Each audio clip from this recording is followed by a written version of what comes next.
I'm about to go into the grocery store. Can't say the name, but my favorite one. And I want to talk about something that I'm seeing that is looking really good.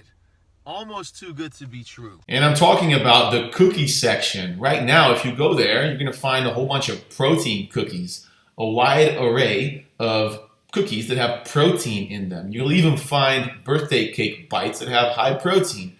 Even protein sandwich cookies. So I took it upon myself to go ahead and buy every single one of them. I got a Lenny's and Larry's complete cookie right here. Buff and Bake protein sandwich cookie right here. Monk Pack protein cookie right here. Oat Mega cookie. Then I got the Quest protein cookie, which you may have seen. So here's the deal.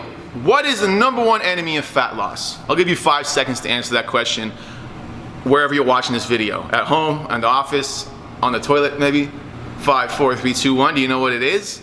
It's sugar. Sugar is the #1 enemy of fat loss. Now when you think about cookies, it's always full of sugar. Are these cookies loaded with sugar with just some added protein to it? Now if we go to the first one, the Lenny's and Larry's complete cookie, if you look at the carbs, it says 29 grams of carbs with 11 grams of sugar, right? So you're thinking, okay, that's not too bad, but then you look, oh shoot, it's half a cookie. So there's actually 2 servings in this whole entire cookie. So that makes this a whole 58 grams of carbs and 22 grams of sugar, and that's what gets you those 16 grams of protein. If you ask me, it's a good substitute if you were to give your kids Oreos anyway, because the benefit of this one is that it doesn't have high fructose corn syrup, it doesn't have any bad chemicals that you would get from buying your cookies at the cheaper grocery stores and getting like the Oreos and the Chips Ahoy and stuff like that.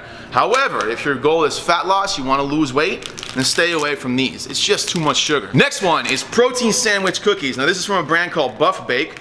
Buff Bake originally came out with a peanut butter where they added protein powder into the peanut butter, and it tasted great. I thought it was a great product. If you eat all 4 cookies in here, you're gonna get 13 grams of fat and 16 grams of carbs, 12 grams of sugar, and 12 grams of protein. And the next one I was actually really excited about was the Monk Pack protein cookie. For one, because they have multiple flavors, but for 2, when you pick it up, it's just nice and soft. You squeeze it a little bit, it's nice and soft baked. But then you look at the nutrition facts. So here they list it as half a cookie for here and a whole cookie right here. Now first off, you should know you're gonna eat the whole cookie anyway. This doesn't count. Nobody's gonna eat half a cookie unless you are the most boring person in the world. So that's why you wanna look on this one right here. Total carbs is 34 grams, 16 grams of sugar, and 18 grams of protein. So far, all the cookies we've analyzed, the sugar to protein ratio is basically 1-to-1. And that's never a good thing because, yeah, your protein is high, but your sugar is high too. Up next is what you probably think is going to be the winner, and that is the Quest protein cookie. If you don't know about Quest, they first came out with protein bars that were really low in sugar.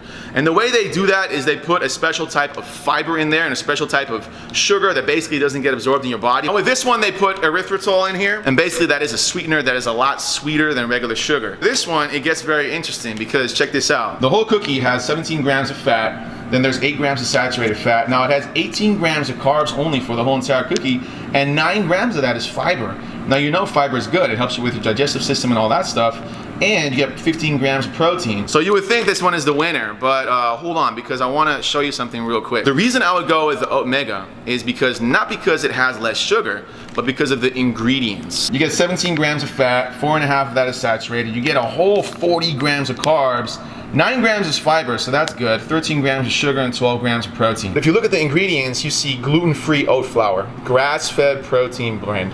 It's not soy protein, it's whey protein, hickory root fiber, almond butter, grass-fed butter, macadamia nuts, natural flavors. So my whole take is this: if you're gonna go for a cookie, you know that the perfect cookie that you can eat every day is not going to exist. Now let me show you this. Let's say you're eating 1,700 calories and 20% of those calories come from fat. So that means that 20% of 1,700 is 340 of your calories are allowed to come from fat. Now check this out, this Quest protein cookie has, in the whole cookie, 17 grams of fat. Just like all these other cookies, it's really high in fat. Now this is where things get a little technical.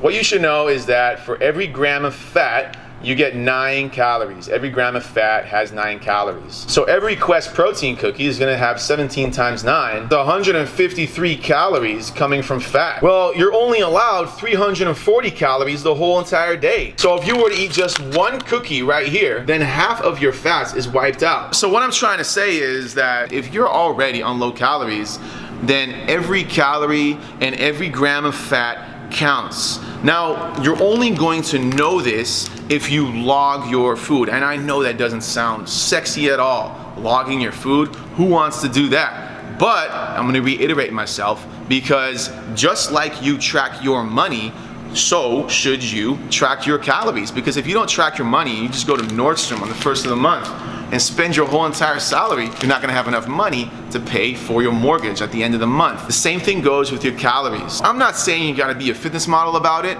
but if you're not logging your calories and if you're not tracking your food, and you are at Sprouts and you're walking by and you walk by and you see this Quest protein cookie, you're like, oh, that's good. And you only pay attention to the sugar, it's gonna wipe out your fats. And what that means is that you can't have as much avocado, you can't have as much peanut butter, and even an oatmeal has fats. So it's gonna be very hard for you to make this fit your macros. Can you do it? Absolutely. But what would you rather have? Your fats coming from a Quest protein cookie, or your fats coming from a good almond butter or some avocado? That's a more nutrient dense food. So I hope this makes sense. This all resorts back to the main saying that I always say in almost every single video, and that is that if you want to lose all your fat and get lean and be in the best shape of your life, just eat single ingredient foods. Now this right here, even the Quest protein cookie has about 20 ingredients. But hey, you know what? If you're stuck on the 105 and it's traffic time, you're stuck in traffic, and it's a parking lot on the freeway, and you got your kids screaming in the background, they're in the back seat, they need to pee, they're asking, are we there yet? Are we there yet? Are we there yet? First off, you should have a bag of almonds in the center console of your car. But let's say you ran out of your almonds, then you can resort to one of these Quest protein cookies, but only then. So hope that makes sense, guys. If you like this video, hit like, hit share, all that stuff. And I look forward to seeing you next video.